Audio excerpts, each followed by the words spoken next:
Hey everybody, welcome back to the Dungeon Dive. Daniel here, and welcome to the next episode of what I talk about when I talk about dungeon diving. And today's episode is called Confessions of a Rulebook Junkie. Yes, that's right. Today's topic is everybody's favorite topic, rulebooks. For those of you who don't like when I just do personal stories and more vlog type entries, click that stop button and skip it. Take a hike, because almost this whole thing is going to be a personal narrative here, because I finally figured out why I like a certain style of rulebook. I've been thinking a lot about this and talking to people about this on the Dungeon Dive Facebook group. But it finally dawned on me the reason why. So what I'm going to do in this video is I'm going to talk a little bit about the reasons why I like a certain kind of rulebook, and then we're going to go down to the table and we're going to take a look at some rulebooks that I think are good. I'm not saying they're the best. I'm not saying that all rulebooks need to be like this. These are just rulebooks that I appreciate for a number of reasons. So like I said, it finally dawned on me after a lot of just thinking and internalizing, like why am I so obsessed with rulebooks? Why am I a rulebook junkie? And like a lot of things on this channel, it does come back to nostalgia. And specifically in this case, it goes back to the early days of video games. My family's first console was a Magnavox Odyssey, but the first console I remember is an Atari 2600. My family was really into video games. My dad played Pac-Man a lot. When I was growing up, he would actually be late home from work because he would stop at the arcade and play Pac-Man. So we used to get allergy shots. And I think our allergy shot doctor actually had a couple Pac-Man machines in the waiting room. And Pac-Man was huge. And I remember when my dad would often get in trouble because he would end up playing Pac-Man for a long time after he would get his allergy shot. But yeah, so the Atari 2600 I remember, and of course the Nintendo, the first Nintendo I remember. And back in these days with the Atari and with the first Nintendo, the Nintendo Entertainment System especially, the rule books for these games were a crucial element to them. They were so important to the overall experience of enjoying the games that we were playing. The rule books for these old games contained almost the entire story of the game were contained in these rule books. They didn't have enough memory on the cartridges to really convey a story in narrative text. And so the rule books would often be what you turned to learn about the story of the game that you were playing. The rule books had background about the characters, it had backgrounds about the world, information about the enemies. It had the actual art of what the character designs were actually supposed to look like. Because remember, at the time, they couldn't properly convey the designs of the enemies, of the world, of the characters with the sprites, with the really basic sprites. They were interpretations of the character designer's actual artistic vision. And so you would look at the rule book and then you would look at the screen and have to do some interpretation in your mind about what you were actually seeing and playing. On the Atari 2600, there was a series of fantasy adventure games called Sword Quest. And I believe that 3 of them were actually released. I think Earthworld and Fireworld, maybe Waterworld. There were supposed to be 4, but I don't think they ever finished the series. I bought 2 of them, and I bought them after at the first video game crash, and they were giving them away for next to nothing. I remember being able to buy 2 of them at like a Thrifties or a Long's Drugs for seriously $4 each. The games were terrible, but back then I was craving something fantasy for my Atari.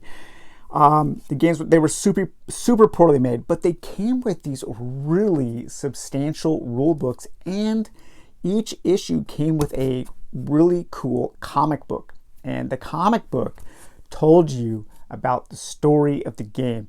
And rumor has it, they said like in the manual that you really needed to study the comic book because there would be clues that you would have to use to play the games properly. Now, I never found out anything from the comic.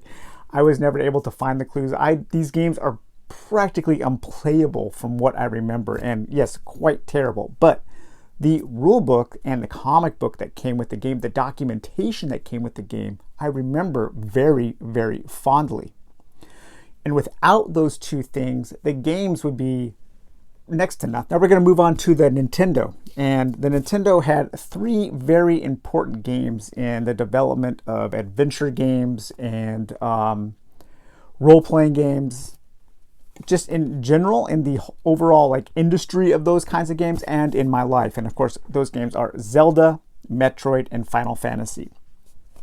And if you've never seen the documentation that came with these games, maybe you're a little younger and you just have never seen it, I'm going to post links to each of the manuals in the description below. And it's really going to blow your mind, the kind of things that used to come with video games. The rule books for Zelda and Metroid are each 50 pages long. The Adventurer's, what is it called? I have it on my screen. The Explorer's Handbook for Final Fantasy. This came packed in the box. Is 90 pages. And all three of these manuals are incredible just sets of documentation. These early adventure games, especially like Zelda and Metroid, they relied heavily on their rule books, again, to convey the story. The entire story of both of those games is in the first 10 or 15 pages of the rule book. And you get this nice narrative story. You get all kinds of great art. Here for Metroid, we learned about Mother Brain. We learned about the history of Brinstar, its denizens. We learned about the planet Zebes, or Zebes. I never quite knew how to say that. With Zelda, we learned about the Triforce and Link and Ganon. We got all kinds of really cool art. We got writings about the technologies in Metroid, about the magical items in Zelda.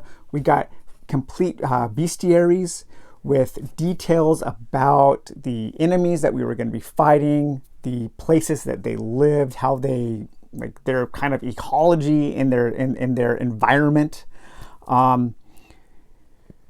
Without these rule books, especially for Metroid, there would almost be like no story because none of that was really conveyed in the game. And the same really does go for Zelda.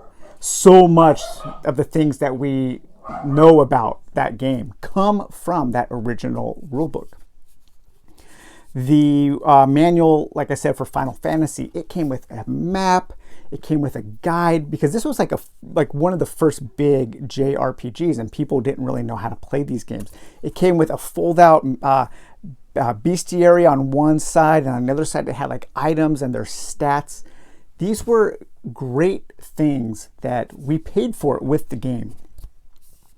So this was also a time when Japanese animation and comic books were super hard to come by in America. And I was already a fan of them, but it was really hard to get that kind of stuff. And so seeing this Japanese art in these rule books was something that I gravitated towards as a fan of the art.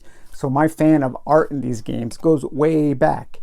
And I appreciated seeing the hand-drawn art in the game manuals because it always looked to me better than the sprite art in the games. You know, these were the real character designs. Link wasn't some little stubby, like, half-pint dude. He was supposed to be this kind of like lithe, like elf-like looking person.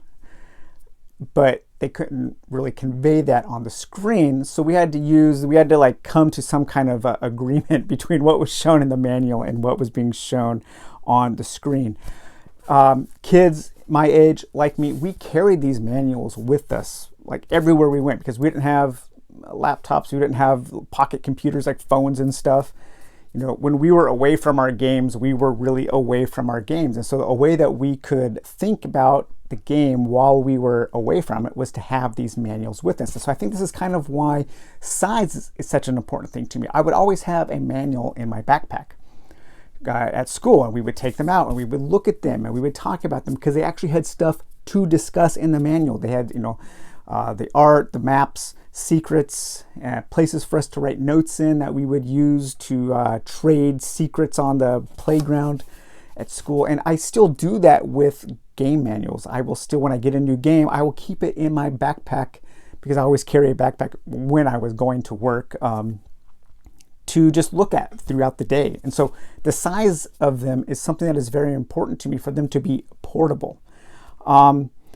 This was also time when our parents would take us to buy a game, and on the way home, we would open it up, and our first experience, our gateway, I say this phrase a lot, our gateway into the game was through that instruction manual. I mean, that was literally the first thing we would experience with when we got a game, was because the manual is just such a crucial element to enjoying the games. Now, you could say that maybe that was it was a necessity because of some of the limitations on the technology of the games at the time. And yes, that is true. But it is also not true, because this trend would continue throughout the early days of like PC RPGs as well. The original games for like Baldur's Gate and Icewind Dale, those all came with like giant manuals with all kinds of information about the world, the spells, maps, and all kinds of stuff. Again, we were paying for a game, but we were also getting really good documentation. And that was it. That's really it.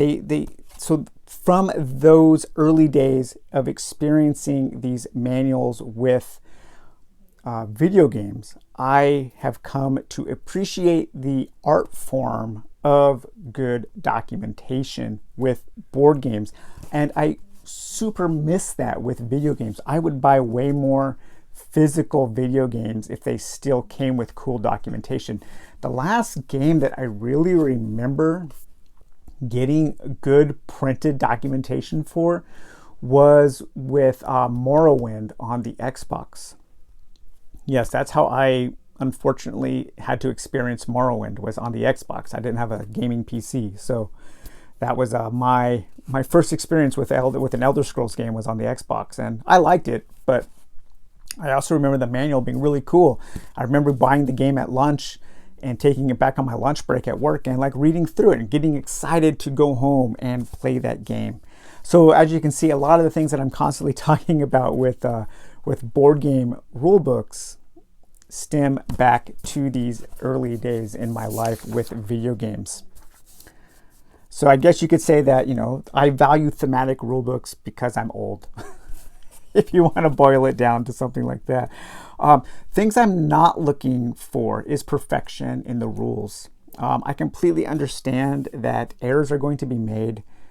There will be typos. There will be rules that just don't work because an abundance of players outside of the testing group discovers weird edge cases in the rules, and some things get broken when you introduce a game to a large number of people to experience it. And I completely understand that. I never want to come off as I am looking for perfect rules to be depicted in one and only edition of the rules. I understand that FAQs and errata are needed. It just kind of depends on how the designers and how the publishers approach those editions.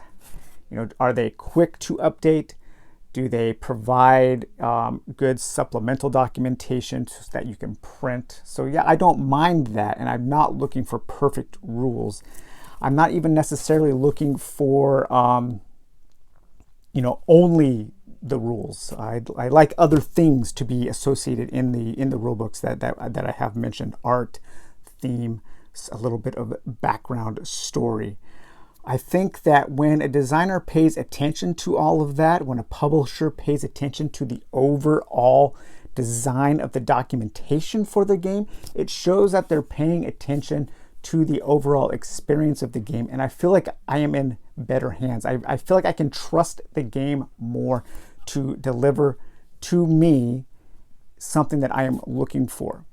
When a designer or a publisher, when they just put like a list of the rules in their game and they don't tell me how I am supposed to be playing the game, they don't give me examples, they don't give me some cool background with some interesting art or little tidbits of knowledge about the world of the game, then I kind of just feel like, I personally feel like they're not paying attention, and I start to see the cracks in things when I don't feel like the overall experience is paid enough attention.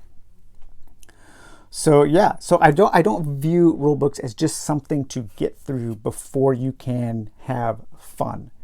I want the idea, I want the whole experience, I want the fun to start, like I've said before. As soon as I open that box, you know, the gateway into the game should be just as fun to experience as the game itself. So that was a long way to say that, but I did finally figure out why I appreciate that in these games. And now we're going to take a look at a few rule books. I have 10 here. I'm not saying these are the best, but these are ones that I really like. I just have them in alphabetical order. And so we'll take a look at them and see what we see. So, all right, guys, we'll see you in a bit. All right, let's take a look at 10 books that I think are well written and good documentation for a board game. These are in alphabetical order. We do have one honorable mention. The only reason I'm not showing it is because I don't have the game anymore. I gave it to a friend, and that is Gloomhaven, Jaws of the Lion. Anybody who's interested in hearing my thoughts about that rulebook can watch that video review that I did. But since this is in alphabetical order, we're probably starting with the best first. And that is the Arkham Horror Deluxe Rulebook. Now, I can hear some of you saying already, well, this is a deluxe rulebook, it's not fair to include. And to that, I would say that, like, let's say with a Kickstarter game, or if I had an option with any game I buy, to have $10 to $15 of my price go towards more plastic or a deluxe rulebook, 9 out of 10 times I would choose for it to go to a deluxe rulebook. As a matter of fact, I bought this game at a brick and mortar friendly local game store because they were giving this away with the purchase of the game. I paid more for the game. I could have gotten it cheaper online, but I paid more for the game to get this rulebook because it is so good. The first thing this rulebook does is it starts off with a history of the game. Guys, this is so amazing because Arkham Horror has gone through such a long history from first edition to second edition to third edition, all being pretty different from each other, and this game having such a long history, it is so cool to read about it. And this particular article is written by Richard Launius, the original creator of first edition. So right off the bat, when I got this rulebook, I knew it was going to be awesome because of this. And then we get into the normal modern style Fantasy Flight games where you have a learn to play and then you have a rules compendium. I love this. I know some people don't, and I don't understand it because you learn how to play the game by setting it up, you learn the basics of the game, and then you get to your detailed rules, and those are all just in alphabetical order. So basically you get to a super well-written index with everything in alphabetical order, but you also have the rules in each entry, so you don't have to go back to the page in the rulebook to find what you were trying to find. Super great rulebook, one of the best. I absolutely love it. But then there's more, because after you get through the detailed rules, you also have another index, which is fantastic. And then you get to the lore section where you get to learn about all the different neighborhoods, some really well-written stories about the different places in Arkham. You get to learn about the investigators and all of the weird things going on in the city, with some nice little short stories at the end here. Just fantastic rulebook. I wish more thematic games came with a deluxe rulebook like this. It is, for me, it is worth double its price. I mean, I can't put a value on something like this. Next up is Dungeon Degenerates. Dungeon Degenerates, for such a thematic game, the rulebook is pretty light on theme. It is heavy on the art, so that is one good thing. But what this is a good example of is a kick-ass rule book that presents the rules in a really well-written way. It still blows my mind that this is the first game that these guys have made. It blows my mind that this is the first rule book that these guys have written, because this rule book in presenting the rules is better than almost any other game I have from designers and developers who have made dozens of games.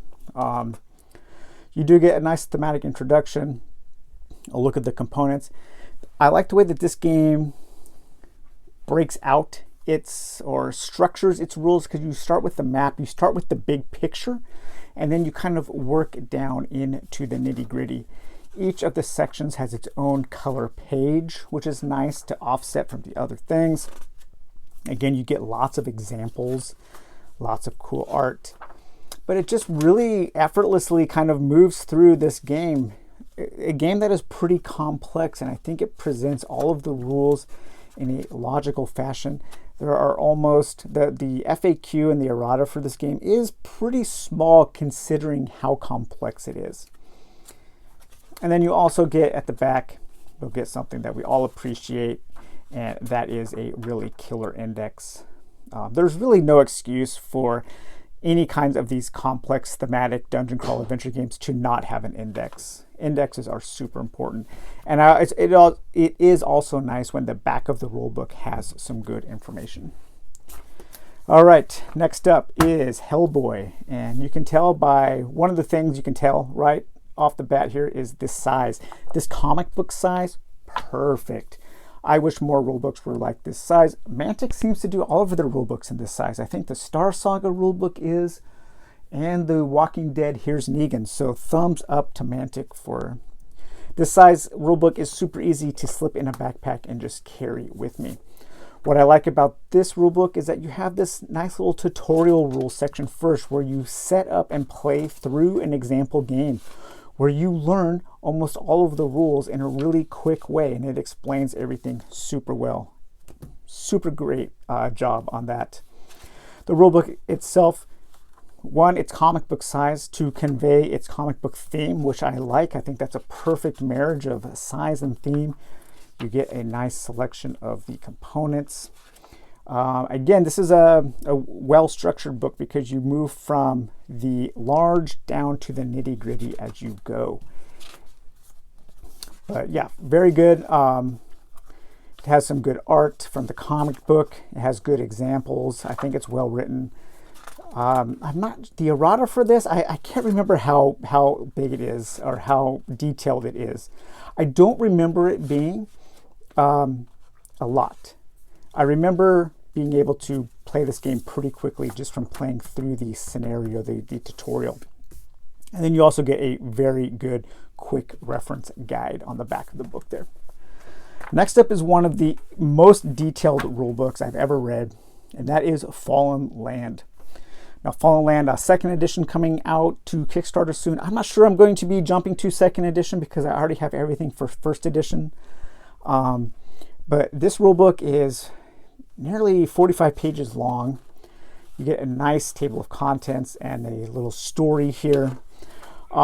This is a book that is a game that is very wide. It's not very deep, but there are a lot of little rules. Nothing is very or super complex, but there is a lot going on in this game. And this rulebook does a really good job of conveying everything. You get all of the components. You can really tell that this was a labor of love, this game.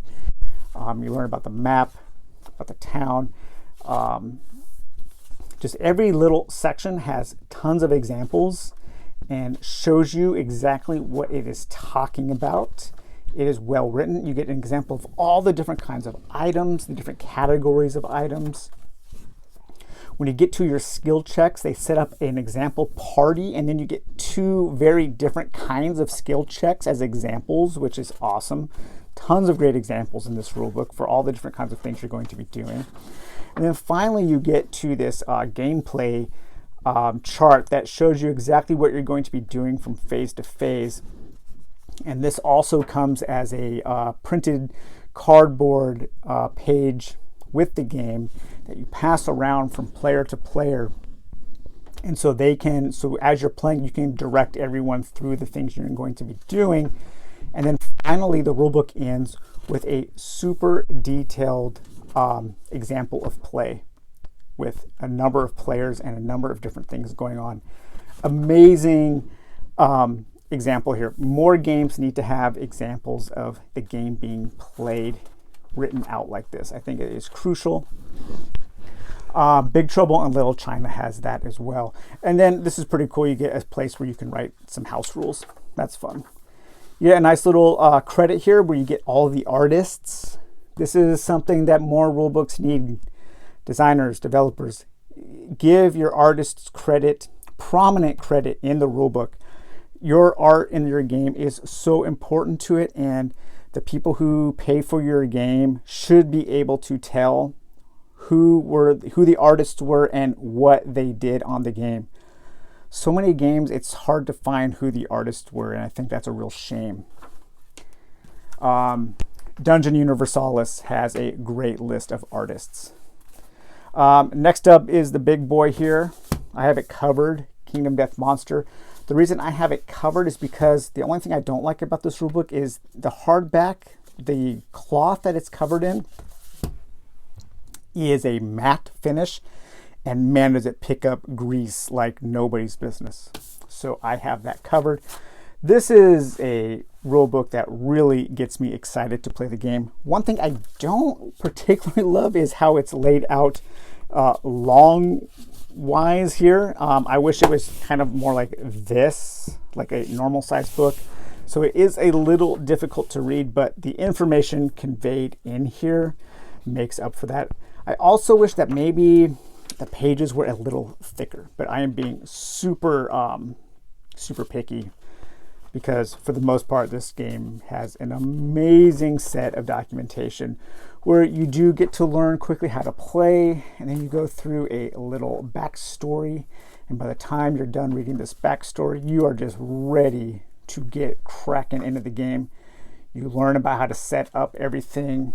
You learn about the basic rules, and you really do learn how to play the game in these first few pages before going into the detail on each section, the survivors, and then the different phases of the game. And then, of course, you also get into all of your story moments, your different charts here for your injuries, and then your random encounters. So just all kinds of great art. Fantastic book. Really does a good job of conveying the rules in a very readable way for such a complex and pretty, crazily detailed game. And then you get a cool little comic book at the end. So you definitely get your money's worth when you buy Kingdom Death Monster. Next up, the documentation for Shadows of Brimstone. Now you can definitely tell that the Flying Frog guys are big fans of Games Workshop with their rule books. And I love the way that they break things out into the rule book and then the adventure book. I've never really had any issues learning the games from Flying Frog games from their rule books. And the errata isn't huge for these games, even though there are a ton of edge cases. I think they do a pretty good job on their rules, especially for games that are so fiddly. My God, these games are fiddly. But everything is pretty well conveyed. One thing they don't have is an index. So an index would be nice. But you do get a really good breakdown of the components. And then just a really, it's kind of just like a standard good rule book. You get examples. It goes through each of the phases of the game. It gives you, your how to win and lose, what's going to happen when you die, what's going to happen when you win, how your enemies move and how they take their turns. So yeah, you just very simple presentation, good color, good art. But the real winner here is their adventure books for each of their games. Here's where you get all of your cool art and your lore. I love these pencil sketches. I love this map here. It Makes me really hope that somebody develops the hex crawl for Forbidden Fortress, because I really want to explore all of these areas on this map. You get your various missions, and then at the end of this book you get more lore about the village, about the town, and it's incorporated in with the rules, so you really get to learn about the world while you are also learning about the rules and about the different characters. And then you get some painting guide here. So very much structured like a Games Workshop book. And you can tell that the Flying Frog guys are huge Games Workshop fans. Next up is a game that I recently took a look at, and that is Shadows of Malice. One thing I appreciate about this is how the how the rules are incorporated with the lore, or how the lore is incorporated with the rules, depending on how you look at it. It's a very flowery written rulebook, kind of a purple prose style rulebook almost.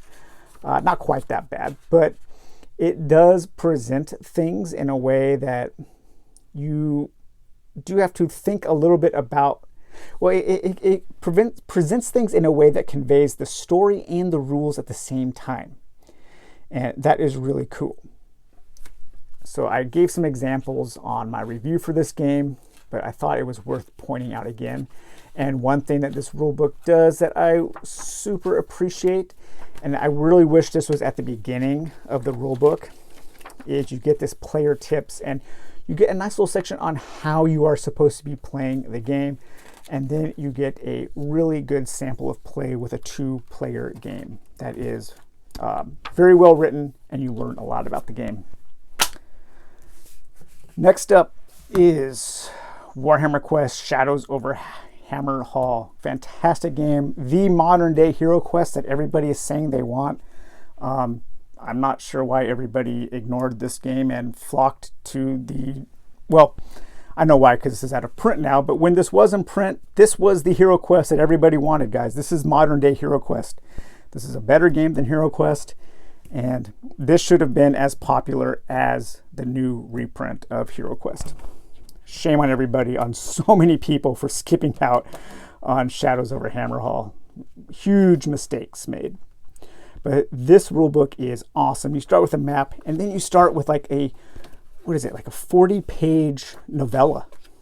Talk about giving you lore. I mean, it gives you a background on your characters, on the world, on what is going on in typical well-written Games Workshop prose. I mean, it reads, it is. This is a novella about the game, and it ends right at the point of the game starting. My only complaint is that I wish there was a 1-page, 2 to 4 paragraph summary that you could read out loud to all of your players when you are playing the game. But after that, you get into the actual rules. Very well written rules, super well designed pages. It looks appealing. Games Workshop thinks about the way things look. I super appreciate their attention to detail in these kinds of things. But the rules are, yeah, just basic. It's a pretty easy game, and so the rules don't need to get crazy, but you learn about everything you need to learn about to play the game and your campaign, and then you go into some details on painting and your different models and your different characters. Continuing with the Warhammer train here, we have Silver Tower. So Silver Tower, the first game in the Dungeon Dive Master Class series. This was the game that kind of like reintroduced Games Workshop to the specialty box board game style game after a few years away from that. But this rulebook is awesome. The fun starts when you first open it. You get a nice little narrative. You get a huge, awesome splash page of art where you learn more about the Silver Tower. And then you start learning how to play the game from the very first page of the rules into your first round. It's a little form over function because of these little breakout circles. It looks nice on the page, but it can be a little distracting, especially when you're trying to find something. But overall, I appreciate how it shows everything set up on the table to where you get a really good idea of what is going to be going on while you are playing the game. Overall, I think it works really well. It's a great way. It walks you through your first quest, giving you everything you need, and by the time you're done, you pretty much know how to play the game. And then you get into this back section here where you get some lore on your characters and some lore on the enemies, and then you get all of your enemy stats to use while you're playing the game. So excellent rulebook there. All right, 2 more. Another double take here. We've got the rulebook and the mission book for Space Hulk.